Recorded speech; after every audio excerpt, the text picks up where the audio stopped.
Wind down. All right, so what you trying to chat about next? Yo, we should talk about this. I mean, it is time for the wind down. That's cool, but after that, I need some advice. Let's wind down with the Wine Night podcast.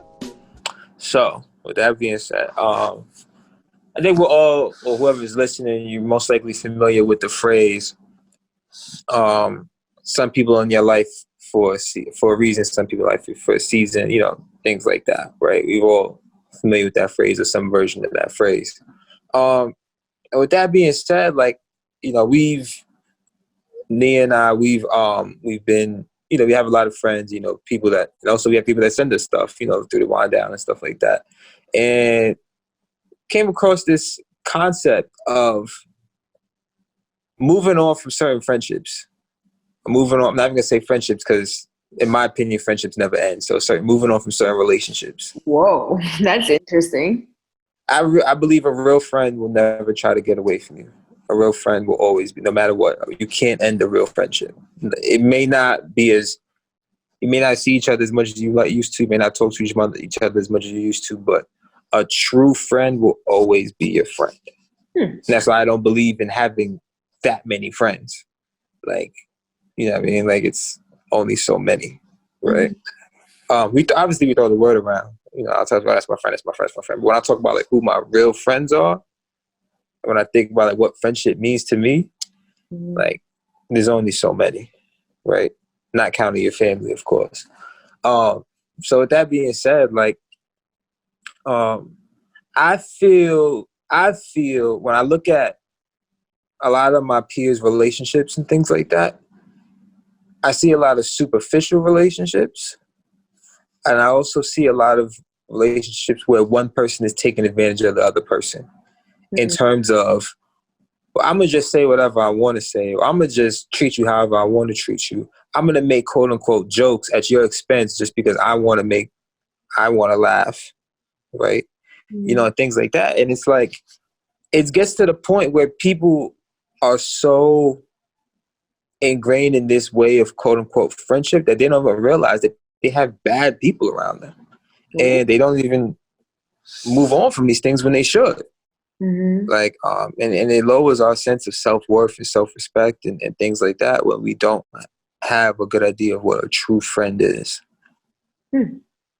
So what's a true friend for you? Well, to me, I don't think you can build friendship without spending time with somebody. I think that's the first thing. You have to spend time with that person. There is no shortcut to that. I know a lot of people say, "Oh, we just met. We just bonded so quickly." You got to spend time. Don't get me wrong. You got a strong, burning flame of a foundation, right? And I know this kind of sounds like the words I'm using kind of sound like a relationship, but that's also because you and I both agree that all relationships are founded on friendship, right? But understand that friendship has those things as well, has those aspects of affection and love and, and things like that. So it should burn. It should have a passion aspect to it. Ain't nobody gets me tighter than my friends.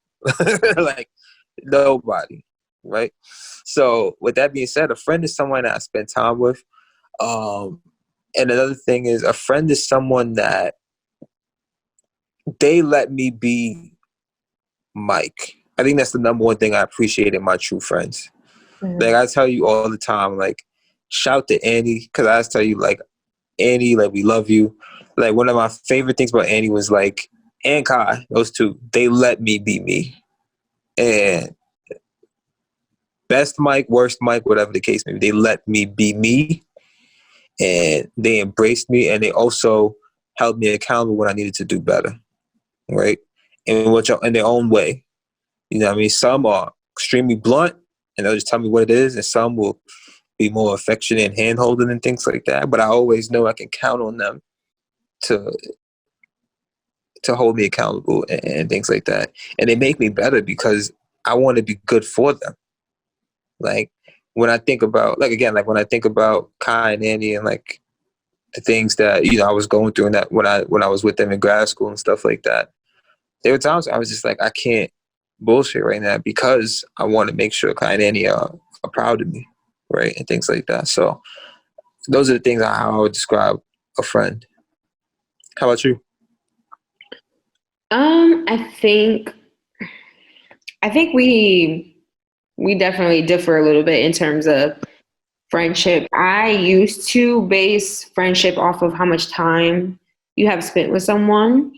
But for me personally, I've realized that I don't think time is not that big of a benefactor because I've known people my whole life that I wouldn't necessarily consider like a really good friend, right? But we've spent the time, like they put the time in.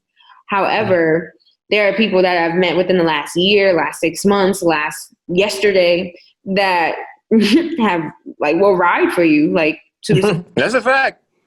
so I personally don't, equate time to the level of friendship that we have. Now, I will say that I think time adds value to that friendship in terms of like, oh man, we've been friends for like 15 years. That is amazing because I'm sure we've been through ups, downs, sideways, whatever. However, I don't think that that is the only thing that for me, not to say that it is for you, but that's not the only thing that kind of equates to what a friend would be. I think a friend is somebody who loves you, somebody who supports you, somebody who challenges you, kind of like you said. For those people, they hold you accountable, but they also are like there to support you when you do something stupid or when something stupid happens to you, right? Like we were just watching Girlfriends the other day, and we were having like a little bit of a discourse about like Joan and Tony and their relationship, and Joan being an enabler and all this other stuff, right? And people taking advantage of her. I really just think that it's the way people treat you and how they look out for you that really, for me, determines how much of a friend you are.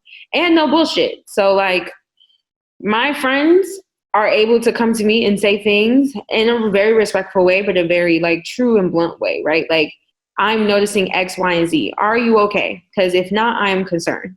And I think that a true friend won't bullshit you, right? Like once you spend some time getting to know each other, and they really care about your well-being, they'll tell you what's up and they'll ride for you.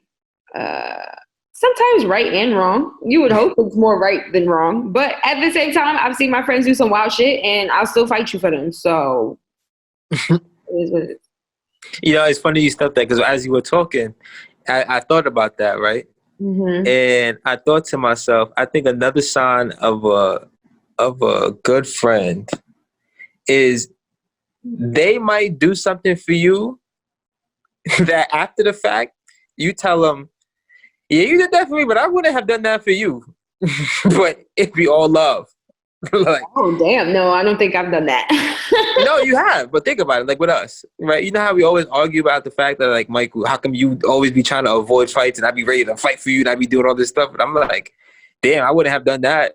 But here we are, right? Mm. I mean, or I wouldn't have handled it that way. And it's like, knowing now that you would do that, I'm more inclined to do it for you. But I think what I'm just saying is like, your friends sometimes are like, y'all are opposites, but y'all still find a way to just mesh.